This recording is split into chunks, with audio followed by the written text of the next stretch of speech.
Okay, and I think that we are live. They told me I was not scheduled for like another minute or two. I don't know if it's the time that's off on my computer. But good evening, everybody. Uh, I am your host this evening, Elam B. King, on the Understanding a Man podcast, and I am super excited about tonight. My lighting is looking really good. Hold on. Let me. This is doing all right here.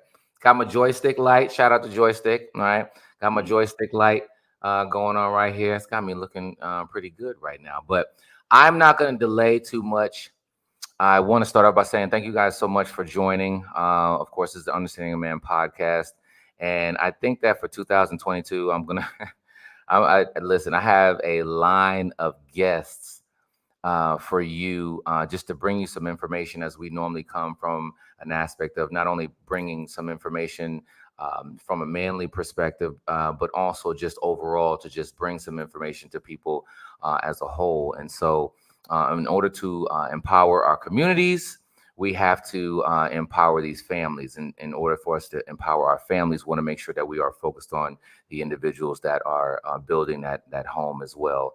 And so I have the pleasure this evening of just an individual that I recently was able to connect with. And as I looked at his information, I was like, okay, all right.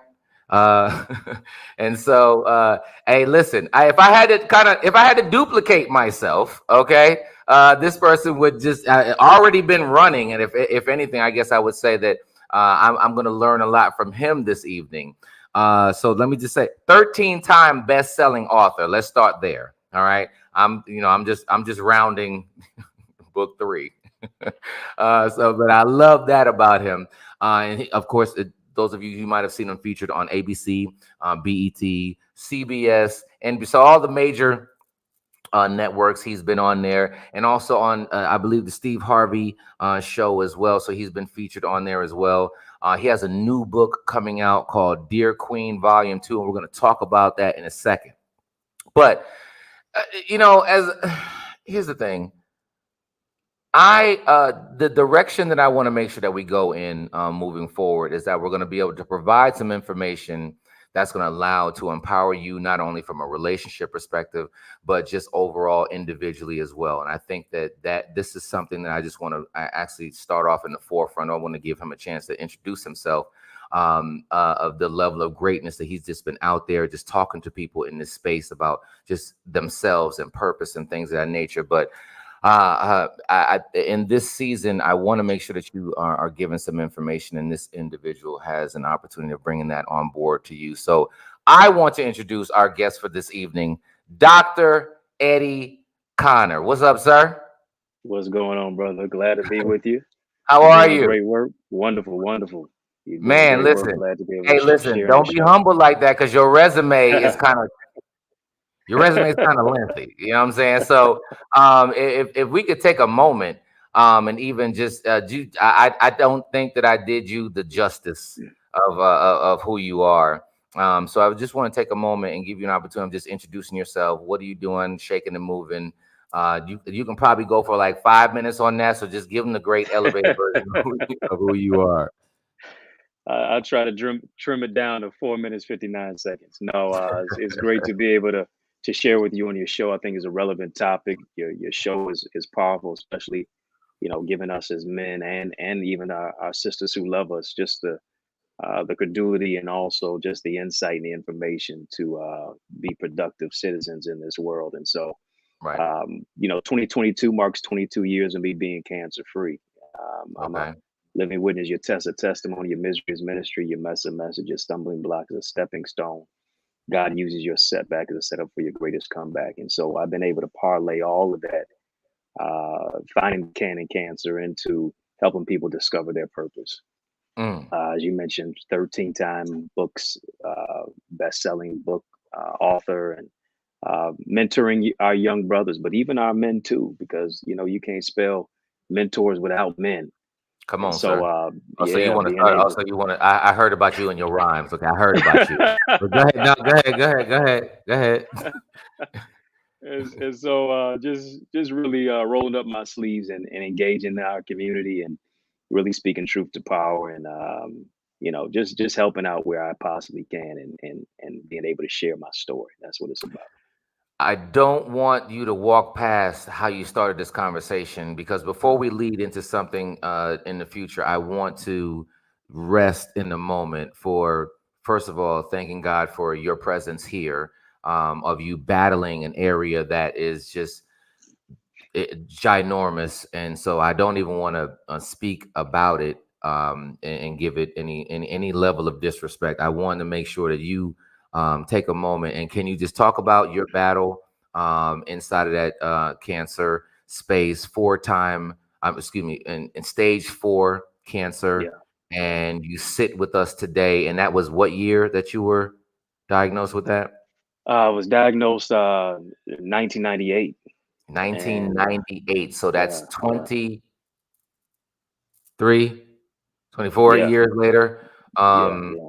and you still sit before us. So I thank God for that. But if you can give us the before, the during, and after version in that area, and just your thought process of just moving for that, and how did you do that? And I know that you have one or two books that you talked about it as well. So if you can share that information with us, just share with us Mhm. the reason why that you're the blessing standing before us today. Oh, absolutely. One of the toughest and most precarious positions and place I'd ever been in my life, dealing with that cancer diagnosis, and oftentimes us as men, boys becoming men, even we see pain as weakness leaving the body.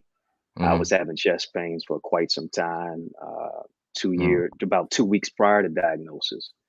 And I didn't want to talk about it because, you got to be tough, got to be a man, don't show any weakness at all. I didn't even want to go to the hospital, go to Mm. get a doctor's appointment, anything.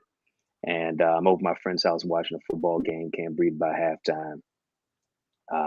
It literally felt like somebody was stabbing me in my chest. Okay. His mother takes me to the hospital. My mother meets me there. The doctors and nurses are swirling around the hospital bed, scratching their head, wondering what's going on.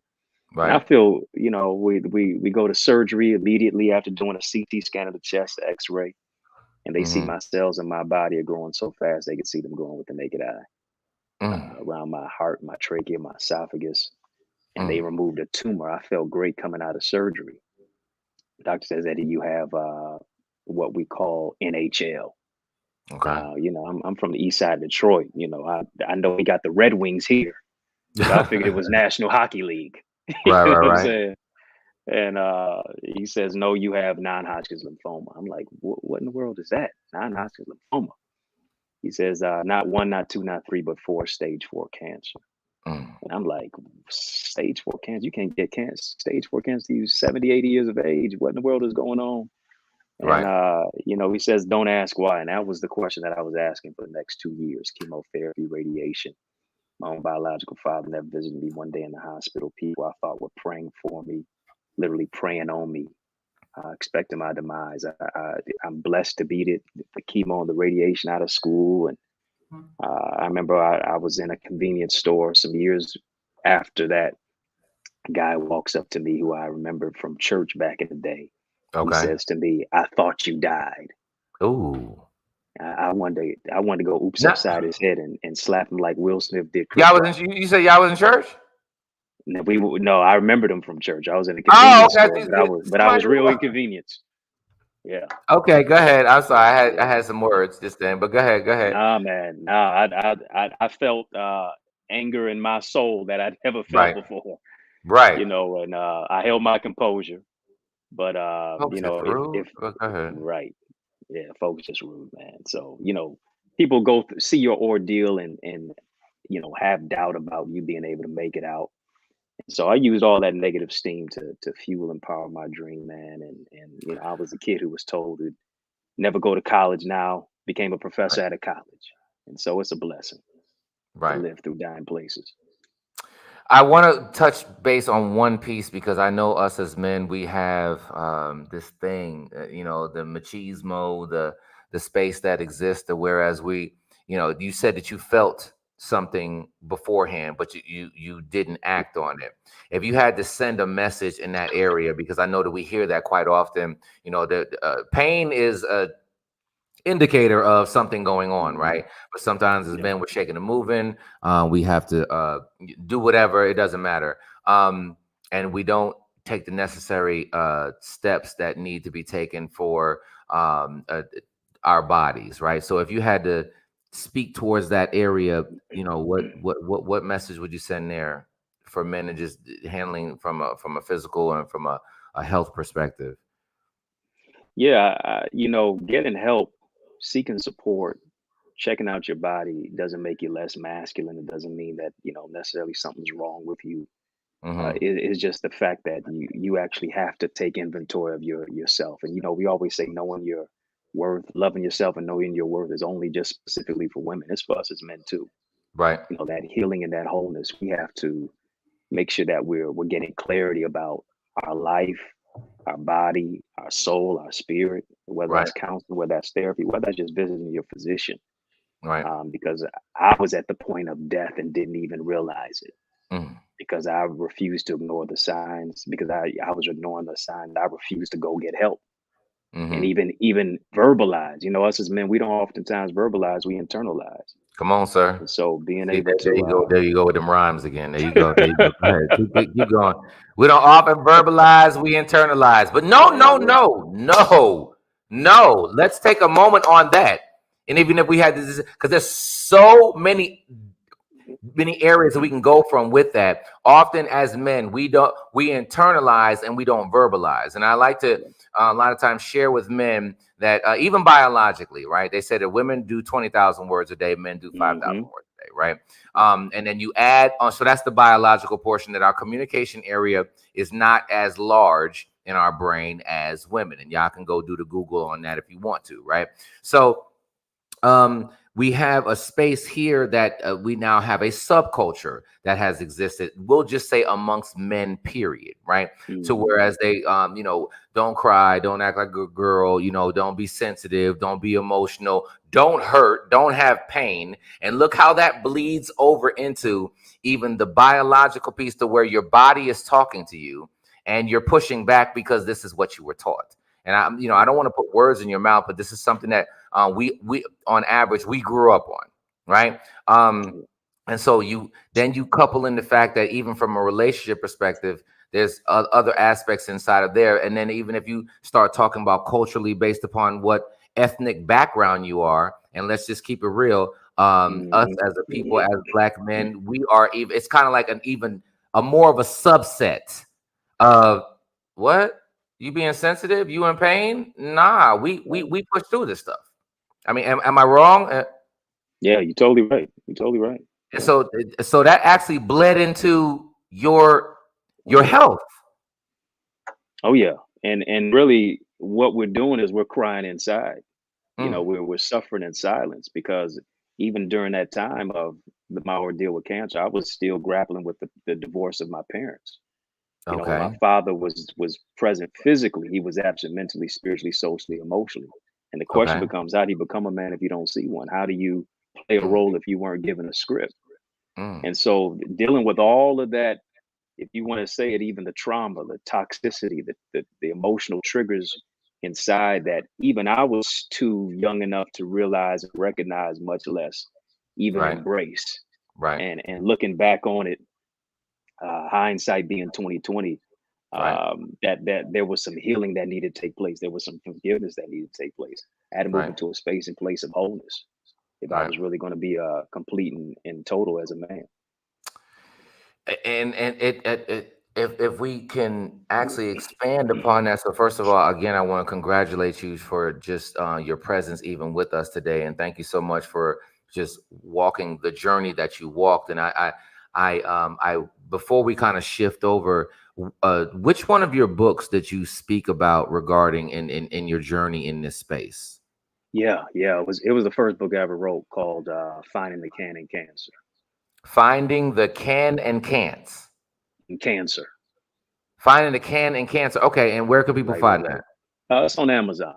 Yep, it's on Okay. Amazon and even on one of my websites, eddieconnor.com/shop.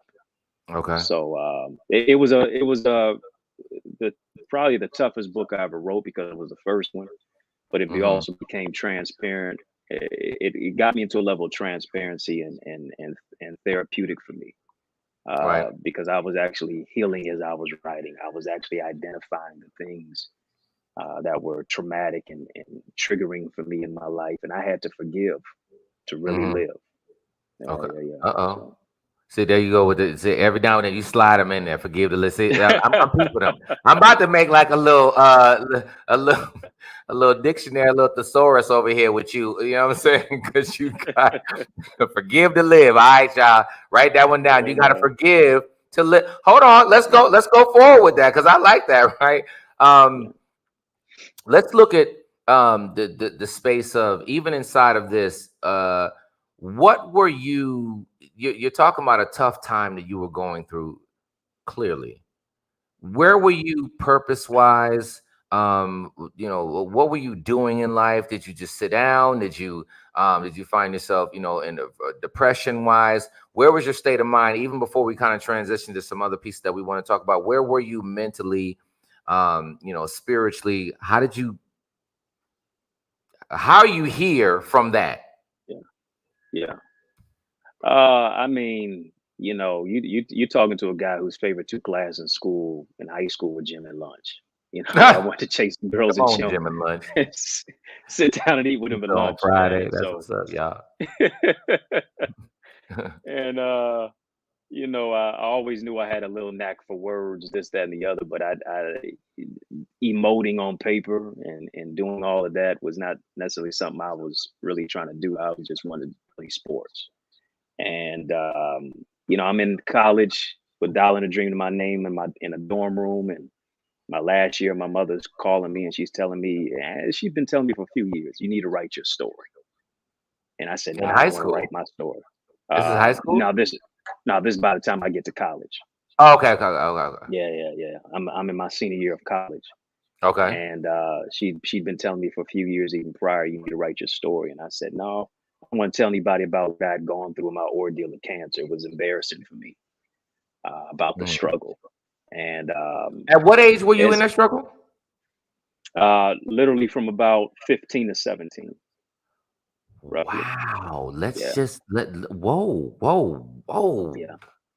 So this is I don't my assumption, I thought that you were in adulthood. So you were battling this during your Oh, yeah. teenage years. Teenage years, out of school my sophomore year. And, Mm, just a tough dealing with identity crisis. You fighting for your life when it's seemingly you just beginning your life. mm-hmm. And you asking yourself, hey, will I ever play on the basketball team again? Will I be able to go to the prom? Will I see Right. my next birthday? Mm, Depression that I was in. You watching yourself lose your hair and your self-esteem and your self-confidence. mm, Just all going down the drain. And blessed to be able to beat cancer and find the can of cancer, as I was saying. But being able to write my story now, it became more so me freeing myself from emotional incarceration. okay.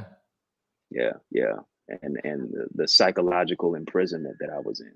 And at such a young age, and I want to highlight that, and that, I want to encourage our listeners to just even maybe forward this to anybody who has a young child that is battling. It does not have to be in this specific space, but we're going to say that just the topic that's at hand obviously is something that is a tough area.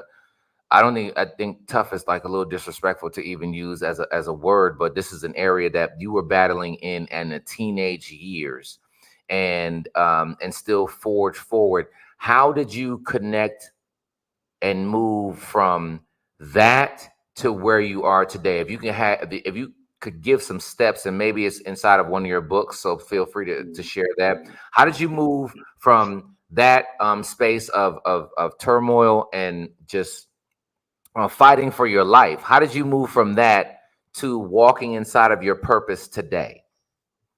Yeah, it is. The grace of God. It Mm, really is. Langston Hughes said, "Life for me ain't been no crystal stair," and so to be able to um, stare those broken stares in the face and keep walking and keep moving. It is the love of a mother who my Mm, mother who fought for me and really made me beat cancer when I didn't want to. I was ready to give up. I was ready to throw in the towel. It's mm, her love for me that made me fight. I saw at times she was fighting harder for me than I was fighting for myself. And right. so I decided to allow that fighting spirit and discover it. You know, sometimes you don't know how strong you are until being strong is your only option.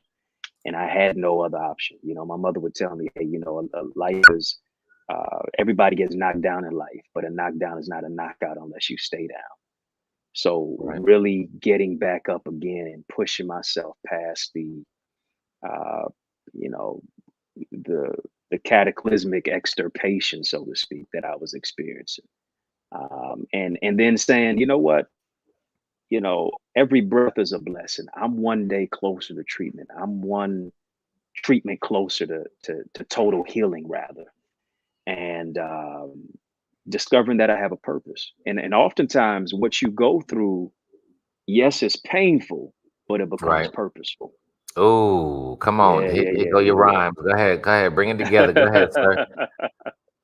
Yeah, what's painful becomes purposeful because the thing is this: your story is not for you; it's to bless somebody else. Come on, Because sir. Okay, yeah. you want to have Bible study on Monday night. Okay, so we just had Easter yesterday, and so now you want to just bring okay, this is part two of the Go ahead, sir. Go ahead. Hey man, it's your resurrection. You know what I'm saying? And You want to keep going with it? Okay, okay. Come on, sir. Nah, for real. Okay, come on. yeah, yeah, Jen yeah, yeah. Hamlin, I appreciate you joining. She said, "Hey, the same thing. What's painful becomes purposeful." Go ahead with that, sir. Yeah, I mean, without a doubt. I mean, we've all experienced our Good Friday moments in bad situations. We've been in the grave of whatever that grave was, a divorce, whatever that stage four was cancer for me. Sometimes when the abuse is a stage four situation, the Right, mistreatment, the heartache is a stage four situation. But right. being able to rise again from it, you know, everybody, you know, a setback is a setup for a greater comeback. You know, the Big Okay. Sean said, "Last night took a L, but tonight I bounce back." You know, being Come able to on. bounce back from a setback Okay. and rise again to the occasion is what it's all about. Okay. And so, ladies and gentlemen, I have found the Dolomite of of this space right here. I'm loving it. Now, but in all seriousness, I want to share that what you're sharing right now is kind of like a path forward. I think that one of the things, if we go back to this to what we were talking about in the beginning of how men were kind of maybe misguided from a subculture perspective. Okay, and then from there we have a transition that's happening. We have so many people that's in a mental illness space to whereas they, like you said, internalize instead of verbalize, right? And Hmm. I think that it's important to share the stories of what some of us have been through, and I'm gonna say I love your story because of the tough area that it came from, and Hmm. how you're still able to forge forward. And one of the things that you talked about in I don't know, it was a podcast, something that you were doing. You were talking about the bamboo tree, and you were talking Yeah, about yeah. digging in roots, and you were talking about the bamboo tree. And those of you who don't know, just to give you the elevator version, it takes a bamboo tree, I believe, about 5 years before you get once you Hmm. plant it.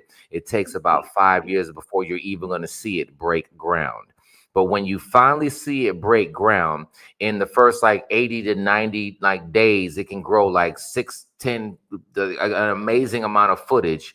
Hmm. And my homeboy had one in his backyard. He was like, yo, if it rains at 4 o'clock, at 7 o'clock, you can see like the bamboo tree grow like so fast or whatever, right? Wow, And wow. so I want you to just kind of talk about that. And maybe during that time frame, would you say that you were actually, and as much pain as you were in, you were taking root to grow forward from there? What are your thoughts about that?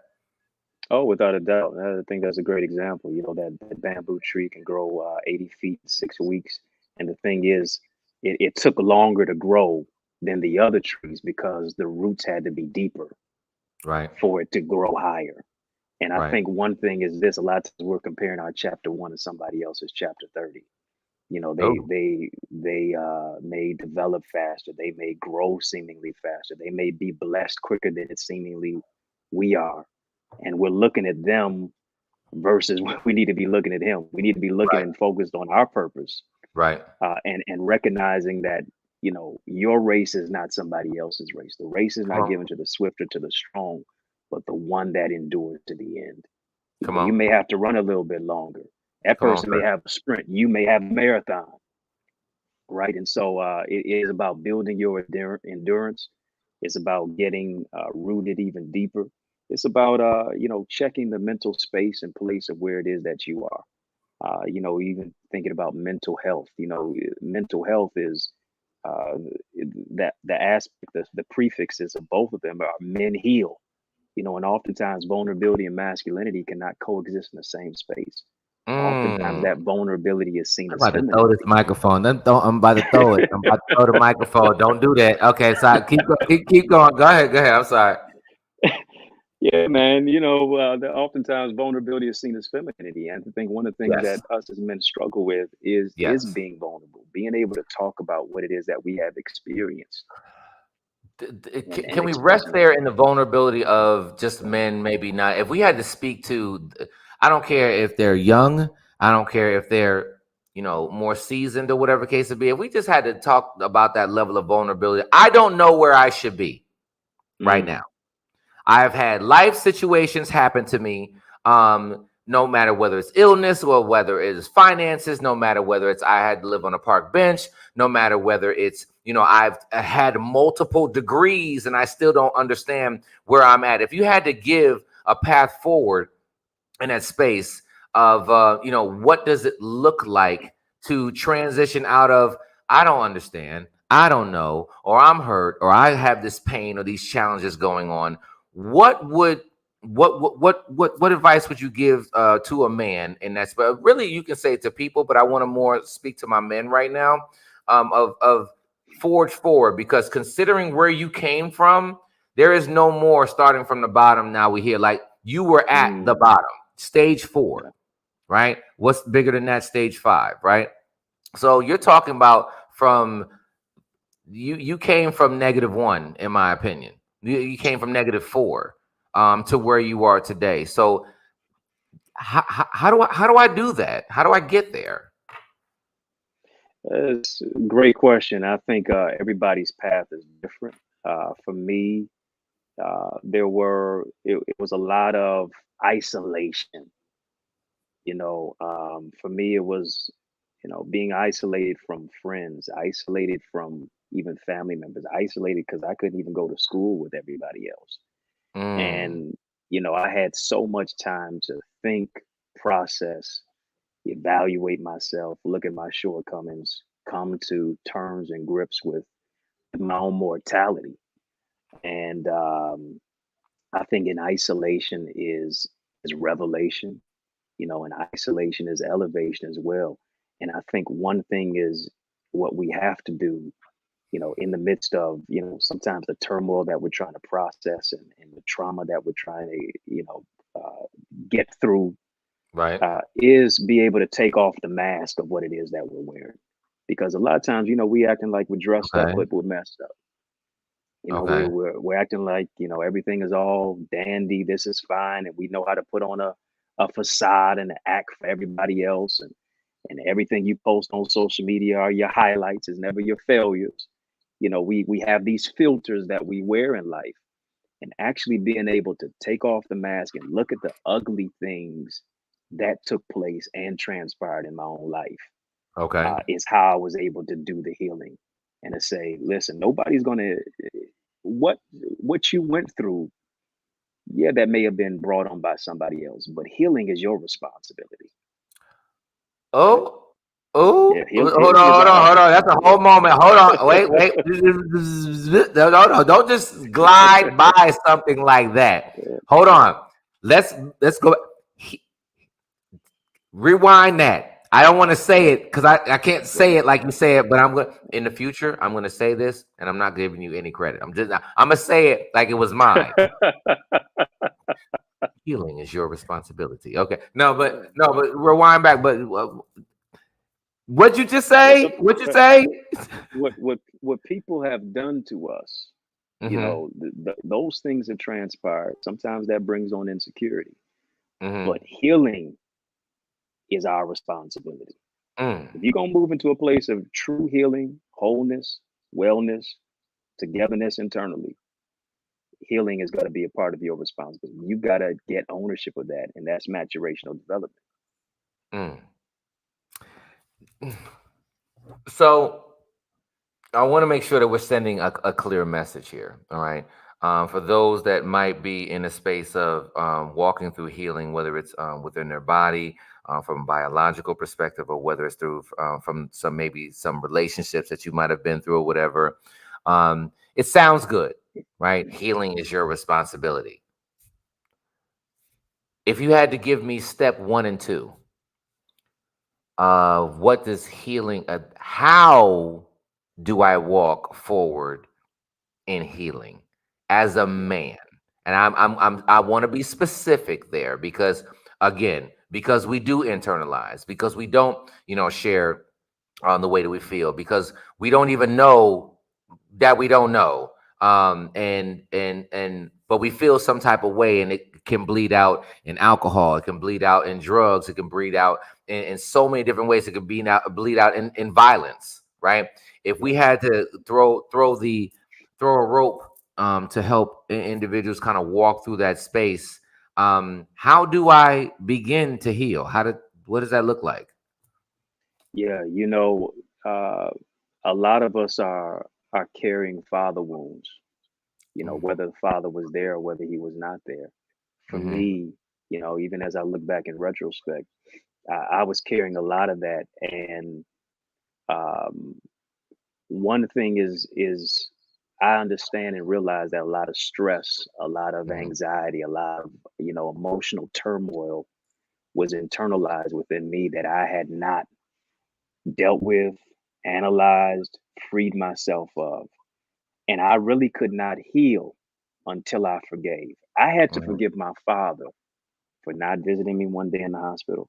I had to forgive people who I thought would be there for me but turned their back on me. I had to, Hmm. especially as even forgiving my father, I had to give him I had to forgive him and really accept an apology from him that he never gave at that point. Sometimes Okay. you have to forgive people before they even give you an apology, because Okay. forgiveness Oh, is freedom. Forgiveness is not necessarily for them. Forgiveness is for you. That bitterness is like drinking that's the poison and second expecting time I the other heard that person. today. That's crazy. I'm sorry. Go Yeah, ahead. Ooh, that's go yeah, ahead. yeah. That drink, bitterness is like drinking poison and expect somebody else to deal with the side effects of it. No, it's Hmm. going to affect you. And my healing had to take place mentally, psychologically, emotionally Right. before it ever transpired physically. Right. Yeah. And so that's kind of the main foundational elements.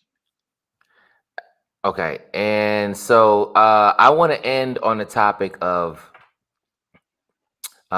dealing with the hows from a mentorship, from a counseling space as well. I believe that we're entering into a better culture of knowing that we need to speak with somebody else besides ourselves, Mhm. and that we need to, have, whether it's mentorship or whether it's being in counsel or what have you. I believe that we're getting into a better space there. If you had to speak towards just dealing with another space that's there of walking with someone else, mentoring wise and counseling wise, what would be your some of your advice in that area? I would say look for an accountability partner. Okay. As I was saying before, men need mentors, and a lot of time we think mentorship is just from older to younger. But who's going to help us? When you hit your late 30s, your 40s, Hmm. your 50s, your 60s, there's still development that takes place as a man that we need to uh, get in connection with other brothers who have been down where we're trying to go. Right. Iron sharpens iron, so a man sharpens the countenance of his friend. And I think being able to talk, whether it's barbershop talk or just being able to connect with another brother who can really understand and strengthen you, bear your infirmities, give you some insight, or even if he doesn't have the answer, Mm-hmm. just a sounding board. And I think with that, you also have to be able to ingratiate uh, therapy, counseling. An emotionally intelligent man does not shun it; he embraces it. Come on. Come Yeah. on. Are any one of your books kind of walk down this path that they can give them some guidance in this area? Any one of your projects that you've already worked on that you can share with the public? Yeah, without a doubt, it's a book called My Brother's Keeper, Okay. which really speaks truth to power for our boys, but also our men about the healing that needs to take place internally. And then I've got a new book coming out in the next couple of months, Okay. specifically dedicated to men Okay. about masculinity, vulnerability, and personal responsibility. So Okay. yeah, yeah. So I was working So on what's it. the name of that I'm one? working on that. What's it called? What's it called? What's it called? I'm still working on the title. I'm still working Okay. on the title, but I it get it. You know, hey, listen. Sometimes as creators, we'll get all the yeah, information out, and some of the right. light stuff. We be sitting there like, "What's this title? What should this Yeah, title be?" yeah. We got the whole thing written. I'm right there as well. I'm juggling a few Um, titles. I got to see which one I'm gonna go with. what you say? I was just saying I'm juggling a few titles. I got to see which one I'm gonna pin down and go with. So let's just. I want to tiptoe into relationships for a second, right? And so Mhm. in that space, man, I was listening to you.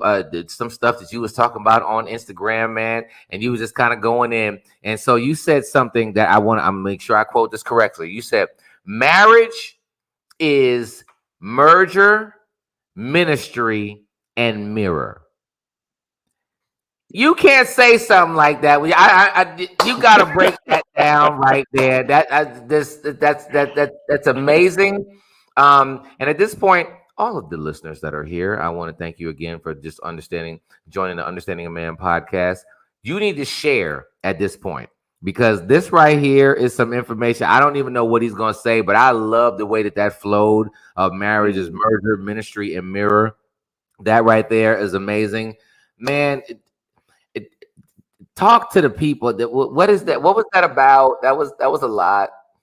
Yeah, yeah, yeah, yeah. You know, we're living in a day and age where people are more enamored with a wedding than actual marriage. Marriage is a marathon. Oh, The sir. wedding is a sprint, and so carrots without character is chaotic.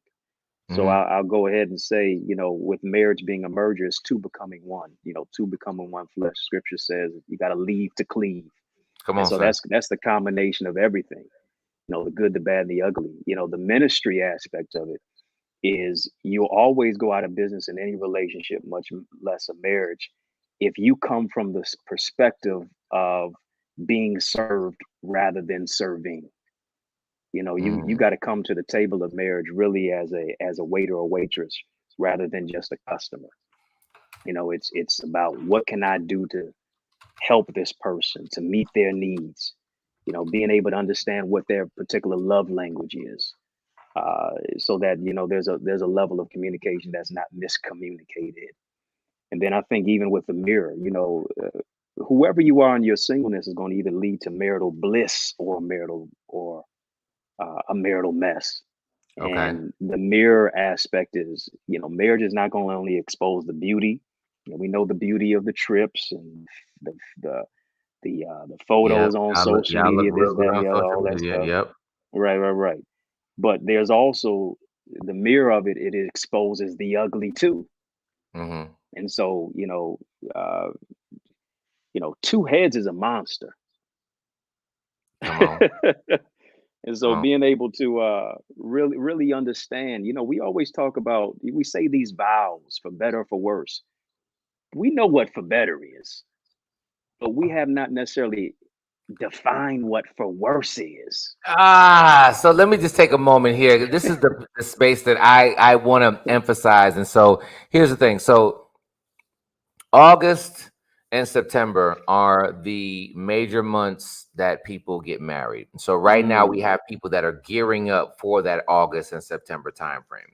They're yeah. looking at the dress and they're looking at the tux and they're looking at the court and they're looking at, the destination and the flowers and all this and all that extra stuff, right? And so being in the pre-marriage coaching space, what has happened at times is that you have some people who they might show up to Elam maybe like July, and they're getting married in August. After Wow. they've done everything else with preparing for the marriage, they start talking about the pre-marriage coaching phase. And so what I find it interesting is that, okay, so the piece that's kind of most important that helps you design your path forward, you're going to come in the 11th hour. Okay, that's fine. Wow. I'm used to it, right? Um, but I want to kind of take a moment and talk about that, because when you're talking about how marriage is a merger, when you're talking about that it is a ministry, when you're talking about the reflection that exists there, one of the things that I've noticed is that people don't understand what their reflection is because they don't understand themselves. One of the number one people that does not show up inside of most relationships is yourself. And so Mm, then your ministry to the individual, if I just use your analogy, your ministry to the individual is false. And they don't have an understanding of exactly who you are. And so that merger that you bring together is not one that has a concrete foundation. And so if you had to just take a moment and maybe just speak to the people who might they're engaged and they're walking in this space, and they want to get married and all this and that the glamour and the glitz and the gold and all that, but is there what caution light would you throw, or maybe what advice would you give to individuals in this space? well, I think one of the things that a lot of times we go into marriage doing, we just solely marry for love, and love is not enough. Love is a thread, purpose is the glue. And too many times we're gorilla glued to the wrong one because we're only going off of the material, we're only going off the superficial. You're Mm. focused on the body, but not the mentality. You're focused on Wait, the what was that cleavage, but gorilla not the glue? character. What was that gorilla glue? Say that again. What was that? so, so you're gorilla glued to the wrong one. Okay, all right, go ahead. Okay, that's funny. And we're focused on cleavage but not character, height but not heart. Okay. Beyond his wallet, how is his wisdom? Beyond what he drives, what's driving him? But beyond that No, body. no, don't do that. You're not gonna say nothing like that. Beyond what he's driving, what's driving him? I'm sorry. Go ahead. I'm not gonna let you get away with all of them. I'm gonna highlight some of them, but go ahead. Yeah, beyond her nice glasses and spectacles, what does she have a vision that complements yours? As a matter of fact, can she Come on, adhere sir. to your vision that you have? And so, I think we have to ask the real tough questions. Right. About how you were raised. How do you actually? What is your vision for the future? Mm, Uh, come you on. know, Finances. When you think about it, finances, sex, and then communication. One of the three main pitfalls for why marriages are dissolved. Being able to actually really have some real tough questions and being able to deal with that and deal with some of the answers that you may not necessarily want to Come hear. on, and not deal with the answer, y'all. Yeah, And that's yeah. the thing. That's why I just say, when people, those of you that just do this, I just have to jump in here just really quickly because it's Mhm. so frustrating. How is it that some people come to the pre-marriage counseling coaching area at the end? So what if we identify that this thing is not like a good idea, and you've just paid all Yeah, this money to do it? And I always say to men, okay, so help me with this really quick, Eddie. Dr. Connor, excuse me, Dr. Connor. yeah. Let's make sure we say this correctly. Dr. Connor, let me make sure I say this correctly. Why would a man go out here and buy a ring?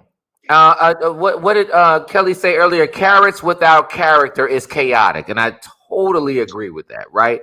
Mhm. Why would you go out there, a man, and focus on buying the carrots that she wants or whatever case to be, and you haven't qualified this person beyond the sex, beyond the what they might look like, beyond that your mother likes them, beyond like you just said something in regard to it sounded like that it was familiar, right? Family wise, generational wise, right? Have you really done the research inside of that family to just No. know, some of the, you said something about that a second ago. And I think that that's important. Do you remember Yeah, that? yeah, yeah. I was saying something to the degree of, just being able to ask the questions, Yes, the what tough was it like? questions. Yeah, yeah, yeah, whether it's divorce in the home, whether it's abuse that you may have experienced, whether Hmm. it is, your vision for the future beyond, we ask a lot of superficial questions, but we don't get to the Hmm. real depth and the real root of it. And a lot of Right. times people are marrying out of obligation. A lot of times people being are marrying simply because you're feeling societal pressure or that Come on. that TikTok is going off, and now you Come on. realize you need to have a child by a certain age. You going up to Right. the, you keep going to the dinner table on Thanksgiving, and grandmama and them saying when you gonna get married again, and all of that. And sometimes you're forced into by people who don't even enjoy the marriage that they're in, but they want you Mm. to join the quote unquote fraternity or What you- sorority of marriage because They're trying to you put get me advice in. from folks who are already miserable. Oh So, man. I think at the end of the day, it's Hmm. better to wait long than to marry wrong. I want to. Somebody type that one in. That's there. Buried it. Okay. Do your and really, Yeah, it's do your due yeah, diligence. yeah, And I want to be. I want to be very clear in this area. And as you're speaking this, it's about doing your due diligence. Is really what you're yeah, speaking yeah, about. yeah. Yeah, and it's going to take prayer. It's going to take discernment. It's going to take being able to go through the seasons with people too. Hmm. Spring, summer, winter, and fall. You see maybe somebody's attitude is springing up in the spring. In Hmm. the summer, they want to be a hot boy or hot girl summer. In the fall, they fall back. In the winter, Right. they feel like a loser. Yeah, it get People cuffing. It get change as the cuffing season seasons about change. August, September. It's cuffing season around that Yeah, time. Right right, now, right. folks trying to release and go have the hot boy and hot girl summer. And here's the Yeah, thing. And we've yeah, been in seclusion for 2 years, so folks is like, yeah, nah, that's not gonna yeah, work. yeah. Um, It's true. Yeah, so listen, this is going to be. I think we might have to have Dr. Connor back on very soon. This is going to be the beginning of a host of guests that we're going to have on the Understanding a Man podcast, and of course, those of you who follow us on Spotify and on Anchor, thank you so much, and just please continue to subscribe and share as much as possible. But I want to take a moment and just say thank you so much.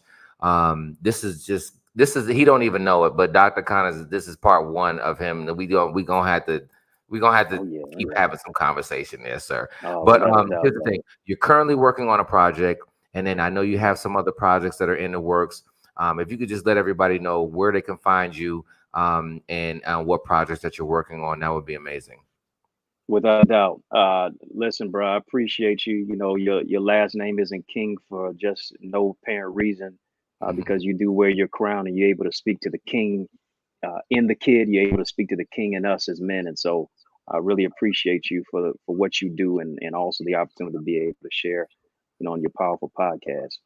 I'm doing an academy, an online academy where we focus on faith, identity, relationship, speaker training. We have conversations and discussions like this one, where we do the healing, the emotional transparency and healing, and the power to move into your purpose, and giving you all of the insight of what it takes to really make life work beyond where you are right now. You can go simply to dreddieacademy.com to join us. We have classes every single week that we focus on many of these topics: trauma and triggers, how to understand a man, communication, so many other topics as well. dreddieacademy.com, and then connect with me: Facebook, Instagram, Twitter, at Eddie Connor Jr. And then my new book is out. Yes, It is number sir. one on Amazon. Dear Queen Volume 2, How to Wear Your Crown, Walk in Authority and Authenticity. So Man, that's a sexy it's a great cover. Hold read. that up again, man. That's a sexy little Yeah, cover there, man. I like that. I like that. I appreciate it, Um, brother. Appreciate it. Yeah. and the overview, if you had to give us the jacket version of what this book is about, talk to us. Yeah, it really is re bringing real reevaluation to how we love our sisters in this age of, hyper masculinity, red pill conversation, and then even the social media type of conversations that demean Black women, especially. It's about how to lift them up, how to love them through what Mm. they go through. Then it's also how we as men can work better and strengthen our relationships with our sisters as well. Man, so here's the thing. I think that you're gonna have to come back and just talk about that book in our next Oh segment yeah. because Oh, be I glad to. think that that first part we can go from the Oscars to just so much build up Right. period. So we're gonna have to bring you back and just talk about if you could hold the book up again and it's called Dear Queen, and this is volume 2. And volume 1 came out beforehand or what? Volume one came out about 5 years ago in 2017, and Okay. I thought I'd never write another volume to that. But that was focused on jewels to wear your crown and then love yourself and know your worth. And so they're both available on Amazon Okay. as Okay. ebook, Um audiobook, as well as a hard copy. Listen, I think yeah, hey, y'all got to get volume 1 and volume 2, and we're gonna come back on and just probably talk about that. And I want our listeners that if you could just share this with just just one gentleman that you might feel like that might be blessed from just receiving the information from Dr. Connor. And we're gonna come back in a couple of weeks. In about we're gonna be next week. He just don't know it, but we're gonna come back in like a week or so and in a couple of weeks next week. So we're gonna and talk about Dear Queen Volume 2, and just kind of continue to share some information again. Thank you so much, Dr. Connor, for joining us, and tell them how they can follow you. Yeah, yeah. Facebook, Instagram, Twitter at Eddie Connor Jr. Put some respect on my name. Yeah. EDDIECONNORJR. And join my academy, DrEddieAcademy.com. And those of you who are watching on YouTube and live, you can go to DrEddieAcademy.com to get all the information that he shared this evening. Thank you so much, Dr. Connor, for just coming on this evening and sharing with us on the Understanding a Man podcast. And we stay tuned for part 2 of this conversation. Because listen, I only came for part 1. Well, listen, I want to hear a little bit more about Dear Queen. That's that's Yeah, that's yeah, for serious sure. business, man. So that's good stuff, sir. And I also want to hear about Unwrap the Gift in You. I was going to talk about that too. Yeah, yeah, That's one of your yeah. other books, but we'll talk about that later. I'm about to fade on out on the folks, so whatever. But thank you guys so much for joining, and we will talk to you soon.